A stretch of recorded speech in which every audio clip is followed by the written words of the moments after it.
Keçən il subay olaraq Siyəzənə dostumuzun toyuna gedən dostumun Siyəzənənin nişanına gedim. Daha tez və rahat çatmaq üçün pullu yola girmişik. Dayım burada üstünə qoyub 160 ilə gedirlər. Qorxudan əsirəm.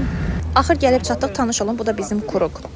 Siqaret çəkmək sizin sağlamlığınıza ziyandır. Və budur, gəlin maşını gəlib çatdı. Nişanlanır, hələ təzə-təzədir. Ağlı biraz havalardadır. Təbrik edirəm həyatım. Bəxtin də özün kimi gözəl olsun inşallah. Xonçaları oğlanlara daşıtdırıq. Çünki indi xonçaları o qədər ağırdır ki, əvvəlki kimi ortaqda oynada getmək mümkün deyil. Amma hamısı çox qəşəng idilər, baxa bilərsiniz. Bəyin başçısı olaraq mən də təbii ki bir xonça hazırlamışam. Bu ballar hamısı mənim əl işim. Çox sevərək hazırladım. Gəldi çiftə kumrular. Bunlar sevgilərini dadmaqda olsunlar. Görün bizimkilər nə edir.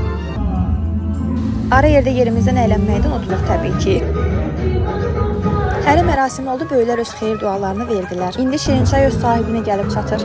Qardaşım indidən şirinliyini verməyi də unutmur təbii ki. Allah arzusunda olan hər bir xanıma bu gündən pay versin. Aytekin, çox gözəlsən. Hər verildi, Şirinçay içildi, indi isə üzükləri taxıb kələyağımızı örtürük. İndi sıra bu şad gündə qolqanı da açıb oynamaqdadır. Ortalıqda bəhbəh deyib qışqırıb sevinəndə mənəm. Bəlkə də hamıdan çox Məlahət xalaydan biz sevinirdik. Bacardığım qədər hamını kadra salmağa çalışmışam. Deyirəm də. Dostlar olaraq söz istəyib səhnədə öz yerimizi aldıq. Təbii ki, bu manqısız olmazdı. Sizə xoş seyirlər, bir neçə kadra baxın.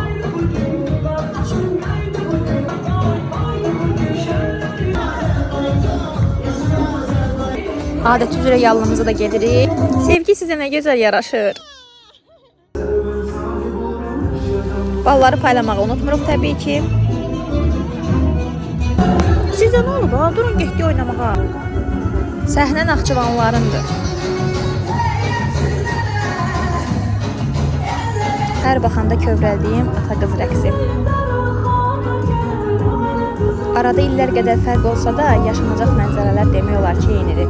Nişandan sonra after party üçün otelə qayıtdıq. Bunların da ad günləri bir-birlərinin nişanına düşmüşdü deyə elə dedik Fidanın da ad gününü burada qeyd eləyək.